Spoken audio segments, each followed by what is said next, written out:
안녕하세요, 원피스 조아입니다. 원피스 최종 후보로 거론되던 인물은 해군 원수 아카이누와 사왕 검은 수염 티치가 있었는데, 레벨리 회의 에피소드가 나오던 당시 세계정부 최고 권력 오르성이 복종하는 인물로 이무가 등장했습니다. 이때부터 많은 분들이 최종 보스는 이무일 것이라고 예상하고 있습니다. 오늘은 세계정부 우두머리이자 원피스 최종 보스 이무에 대한 9가지 사실을 알려드리겠습니다. 첫 번째, 이무의 외형. 이무의 가장 큰 특징은 실루엣과 외형입니다. 겉모습은 어둡게 표현되었지만 눈동자는 선명하게 보였습니다. 이무의 눈동자가 처음 나왔을 때 세계 제일의 검호 미호크와 흡사한 눈동자라는 게 이슈가 되었습니다. 하지만 비슷할 뿐이지 어떠한 특징도 공개되지 않아 많은 분들이 기다리고 있는 부분입니다. 이어서 이무의 키는 언뜻 보기엔 커 보이지만 자세히 보면 머리 위 왕관 때문에 일어나는 착시 현상이고, 실제 키가 크다고 보긴 어려울 것 같습니다. 그리고 하늘섬 사람들이 동경하는 바스와 이무의 모습이 언뜻 비슷한 느낌을 보였습니다. 두 번째, 세계정부 최고 권력자.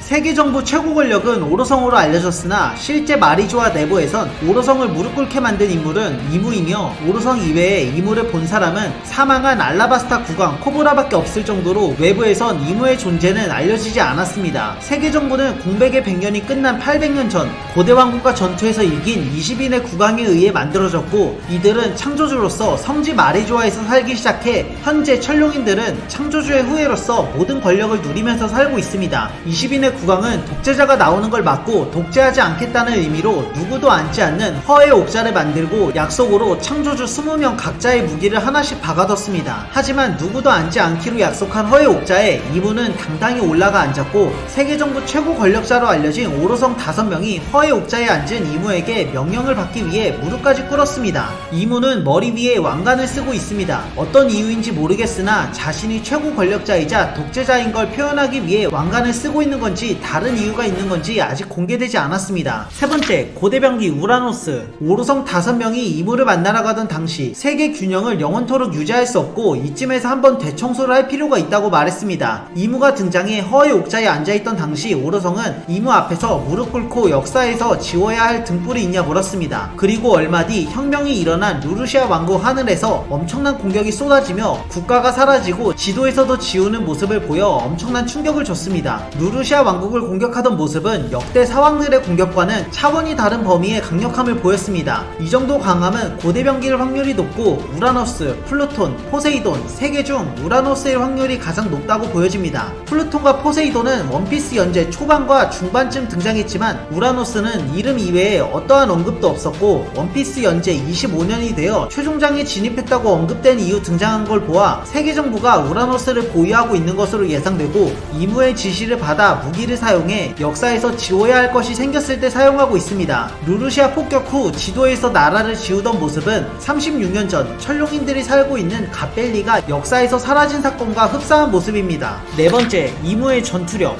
이무의 전투력은 현재까지 공개된 것이 하나도 없습니다. 하지만 나라를 한 번의 공격으로 지워버릴 정도의 파괴력을 가진 무기를 사용할 수 있다는 점에서 아무리 바다의 황제 사왕이라 해도 이무의 우라노스를 이용한 공격을 방어하긴 불가능합니다. 모든 소년 만화 특성상 후반에 등장하는 인물일수록 전투력이 높다는 설정으로 이무가 강한 전투력을 보유한 인물이 아닐까 예상하게 만드는 요인 중 하나입니다. 그리고 이무는 공백의 100년 시기에 최첨단 기술로 무장한 고대왕국과 태양의 신 니카 능력을 각성한 조이보이와 싸웠을 것으로 추정되고 있어 전투력에 대해선 여전히 미스터리입니다. 다섯 번째, 밀짚모자. 성지 마리조아 내부 지하실에 거대한 크기의 밀짚모자가 보관 중이었습니다. 이무가 밀짚모자를 보러 가던 당시 몽키디 루피의 수배서를 들고 그곳에 갔습니다. 훗날 와노쿠니에서 사왕 카이도와 최후의 전투 도중 루피가 고무고무 능력을 각성해 숨겨져 있던 이름, 동물계, 사람 열매, 모델 태양의 신 니카라는 사실이 밝혀졌고, 이건 공백의 100년 시기에 조이보이만이 유일하게 각성했던 악마의 열매 능력이었습니다. 이무가 마리조아 지하실에 밀짚모자를 보러 갈 때 루피의 수배서를 들고 간 이유는 루피와 조이보이가 비슷한 인물이라 생각했기 때문입니다. 이무가 보던 밀짚모자의 크기는 상당히 거대했습니다. 이무의 이무의 체격이 작아서 커 보인 것일 수 있으나 사람 머리에 얹는 모자의 특성상 이무의 몸보다 거대한 밀짚 모자를 보니 조이보이는 일반적인 인간보다 거대한 거인족이지 않을까 추측되고 있습니다. 조이보이의 밀짚 모자로 추정되는 것이 당시 적으로 싸우던 세계 정부의 상징 마리조아 내부에 있다는 사실 또한 굉장히 충격적이었습니다. 무슨 이유로 조이보이의 밀짚 모자를 마리조아에서 보관 중인지는 알려지지 않았습니다. 여섯 번째, 불로수술. 초인계 수술수술 열매의 궁극기. 불로수술은 상대에게 불로불사를 선사해주지만 시전자는 사망하는 기술로 현재까지 전달되고 있는 걸 보면 누군가 불로수술을 시전해 불로불사를 선사해줬을 것으로 예상됩니다. 그 인물은 현재 이무와 오로성 5명으로 추정되고 있습니다. 이무는 늙은 느낌이 전혀 없고 오로성은 과거 모습이나 현재 모습에 변화가 전혀 없으며 세계 정부가 800년간 군림하는 동안 오로성이 바뀐 흔적조차 없기 때문입니다. 불로불사라면 죽이는 방법도 없을 것 같은데 현재 에그헤드를 향해 오로성 세턴이 오고 있으니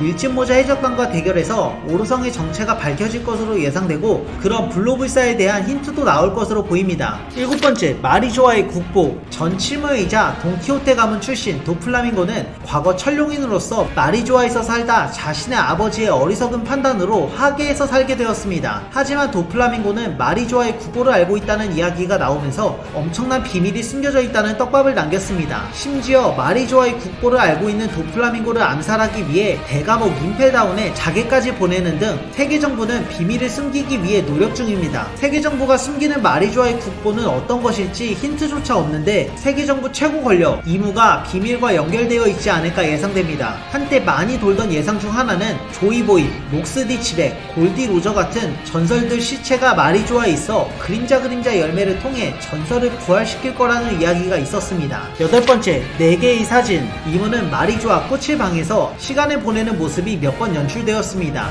이때 그곳에 4장의 사진이 있었는데 밀짚모자 루피, 검은수염 티치, 인어공주 시라우시, 그리고 네펠타리 비비였습니다. 이 중 비비의 사진을 제외한 루피, 티치, 시라우시의 사진은 칼로 난도질되어 있었는데 4장의 사진이 어떤 것을 의미하는 것인지 예상해보면 루피는 공백의 100년에 실존한 조이보이의 의지를 이어받은 인물, 티치는 록스의 의지를 이어받은 인물이 아닐까 예상되고 시라우시는 고대병기 포세이돈으로서 이무가 경계하는 것으로 보입니다. 마지막으로 비비의 사진은 고대왕국과 싸우던 공백의 100년 시기에 릴리 여왕의 후손으로서 그녀와 닮았기 때문에 보고 있던 것으로 예상됩니다. 아홉 번째, 릴리 여왕. 공백의 100년 시기에 고대왕국과 싸운 20인의 국왕 중 한 명인 릴리 여왕은 창조주로서 마리조아에서 살 수 있었으나 하계로 내려갔습니다. 릴리 여왕은 선대 네펠타리 가문을 창조한 인물로 어떤 이유인지 몰라도 알라바스타 왕국 대대로 전해지는 포네그리프와 그녀의 편지가 있습니다. 포네그리프는 한 번의 공격으로 섬 하나를 날려버릴 수 있는 고대병기 플루톤의 위치에 대한 내용이었습니다. 그리고 알라바스타 코브라 국왕은 오로성에게 뒤에 대해 물어보며 릴리 여왕이 남긴 편지에 대한 언급을 했습니다. 그녀는 고대왕국의 적으로 싸우던 인물인데 조이보이의 무기 중 하나인 플루톤의 위치가 담긴 포네그리프를 왜 숨겨주고 있는 건지 알 수 없습니다. 코브라 국왕과 오로성의 대화 도중 릴리 여왕의 편지 소식에 이무가 등장했고